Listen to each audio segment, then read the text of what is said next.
सेबी विवाद पर कांग्रेस की तरफ से प्रेस कॉन्फ्रेंस हो रही है। पवन खेड़ा क्या कह रहे हैं, ये सुनते हैं। 2014-15 में सब सेटलमेंट हो गई आईसीआईसीआई की और माधवी बुच जी की, और 2015-16 में उस टेबल में आप देखिए कि उनको वहां से कुछ नहीं मिला, नो सैलरी लिखा हुआ है।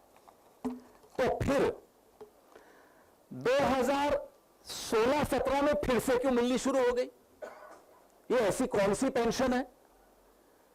सेटलमेंट हो गया, 5 करोड़ के लगभग आपने दे दिया, ग्रेच्युटी आपने दे दी, फिर आपने देना बंद कर दिया, लेकिन 16-17 में फिर से शुरू कर दिया।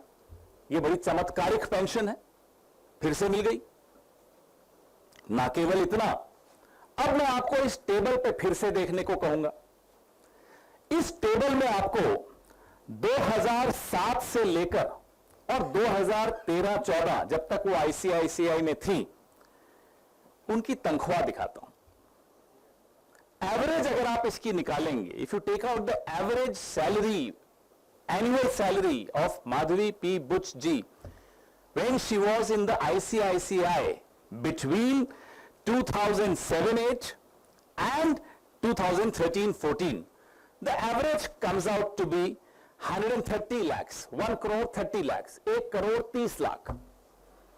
और पेंशन का एवरेज कितना है साल का? 2 करोड़ 77 लाख। कौन सी ऐसी नौकरी है जहां पेंशन तनख्वाह से ज्यादा है, डबल से ज्यादा?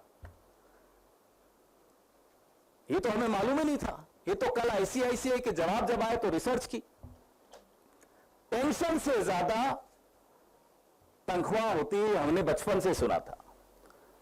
तनख्वाह से ज्यादा पेंशन न्यू इंडिया में आने लग गई, कुछ लोगों को मिलती है। उसके लिए आपको मोहरा बनना पड़ता है, उसके लिए आपको प्यादा बनना पड़ता है।